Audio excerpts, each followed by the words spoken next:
It's pretty impressive. You could see the man in the moon there. You could. I think he was smiling at you. He's excited for sports, that's why. Exactly. I'm excited about this story, Louisa. The Mount Doug Rams are headed to BC Place for a second straight year in a rematch of last season's Subway Bowl championship. It was expected to be a very close contest between the defending AAA champs and the WJ Mowat Hawks, but this game was over in the first quarter. The Rams outran, outmuscled, and outcoached their mainland rivals in the semifinals and will be playing in the final game on the schedule this Saturday. Well, it was a perfect night for football. UBC, the perfect stage for Marcus Davis to show the Mowat Hawks why he is the best player in BC high school football. Quarterback Ashton McKinnon dishes the ball off to Marcus, and he's going for a run, a lengthy one, giving the Hawks D a good look at the number 5 on his back. Now, I had to ask Coach Townsend if he called for this onside kick, or for the Rams just got lucky. No, that was a set play and executed brilliantly. Rams recover the ball and continue to march downfield. And on the 4-yard line, McKinnon calls on Mason Swift to muscle his way across the goal line. 2 TDs on the day for Swift. Now, that tricky onside kick worked so well. The Rams revisit that play, and would you believe it? It works again. That sets up this touchdown, a 16-yard strike to wide open Marcus Davis in the end zone. Rams led 21-0 at that point and never looked back and rolled to a 41-15 victory. Here's Coach Townsend opening up his playbook to our cameras. And we did practice that scheme all week, and our kicker kicked it to perfection. We wanted to drive a hard line drive squib against one of the frontline players, and it was recovered by one of his teammates, sorry, and it worked out fantastic. You ever coach a game where you've recovered 2 onside kicks in one game? I think this is a first for us, so that was fantastic. And like I said, it's the kids that executed it to perfection. The first one came as a surprise, and the second one, it didn't come as much of a surprise, but it felt really good. Well, the Rams say the job isn't quite finished, and they're focused solely on the Vancouver College Fighting Irish. Joe Perkins' alma mater. Will Van College clawed out a 42-40 win over St. Thomas More in the other semifinal matchup. Now, the Rams know what they're getting with the Irish. They beat them right here, 54-32, back in October, and will have the higher ranking in this game. But results and rankings mean very little in a one-game winner-take-all final. It's a game of the past.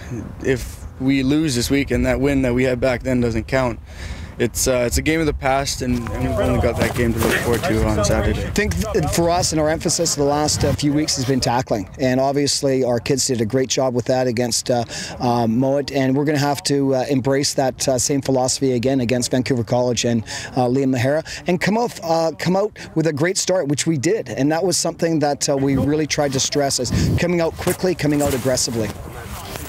Well, we're not going to be treated to that all-island final in the AA ranks, but both the John Barsley Bulldogs and the Bolinas Whalers can hold their heads high. The Bulldogs lost a hard-fought semifinal game to South Delta, and the Whalers just missed advancing to the championship game by a single point. They scored a late touchdown to make it a 28-27 score, but failed to make the 2-point conversions. Great season for both the Dogs and the Whale. Well, if this trend continues in the CFL, then the Saskatchewan Roughriders should win the Grey Cup in 2013. They host Grey Cup 101, and home teams have won the past 2 seasons. In front of a sold-out crowd, the Toronto Argonauts outclassed the Calgary Stampeders to capture their 16th Grey Cup in franchise history. The last Toronto team that won a championship on home soil and in this building, the Toronto Blue Jays, the year 1993. The Argos seemed focused, the Stamps nervous. Kevin Glenn fumbles the ball on that play. Ricky Ray makes them pay. Connects with Chad Owens for the game's first touchdown. It didn't get much better from there for Glenn. This pass intended for Maurice Price, picked off by Pacino Horn, and he's going to run that one back to the end zone. That's going to make it 14-3 early in the second quarter. The Argos defense was deadly, limiting John Cornish to just a game total 37 yards. Ricky Way scooped from the Eskimos in the offseason to perform in this game, and he delivered, going 18 for 30 for 231 yards. Put this one in the history books. The Argos roll 35-22 and win the 100th installment of the Grey Cup. Well, the NHL and the NHL Players Association are asking for some help. In an effort to end the labor dispute, the two sides have called in U.S. federal mediators. And why not? Give it a shot. Nothing else seems to be working.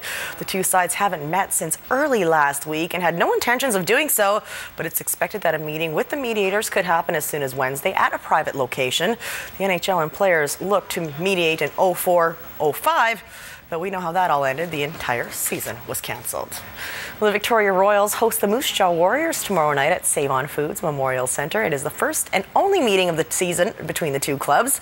The Warriors sit in the basement of the East Division. The Royals are one game above 500 after defeating the Prince George Cougars on Saturday night. This has been a trying season for the young Cowichan Valley Capitals. Now, they've managed a mere 7 wins this season, but the Caps continue to prove that they are much better than their record indicates. They've beaten the Island's division's top-ranked Grizzlies and are coming off a big 6-2 victory over the Alberni Valley Bulldogs.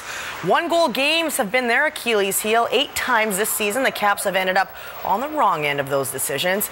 But you won't find this team making excuses. What they do want to make is the playoffs. 11 back today, but we have 5 games in hand. So we're still in this situation where getting back into the mix in the Island Division is our goal. We have to win some hockey games to make that happen. So we have a lot of work ahead of us, and we'll keep doing what we're doing. Lots of positive things happening around our club right now.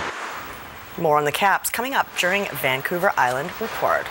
So good for those Rams. Great for the Rams. And did you watch the Grey Cup this year? I watched some of it, but it was unfortunately I wasn't overly interested this year. I liked the montages and all that, but with no Lions and no Riders, in the big smoke, I'm just like, nah. You got next year. There's always next year. Awesome. Thanks very much, Mira. You're welcome.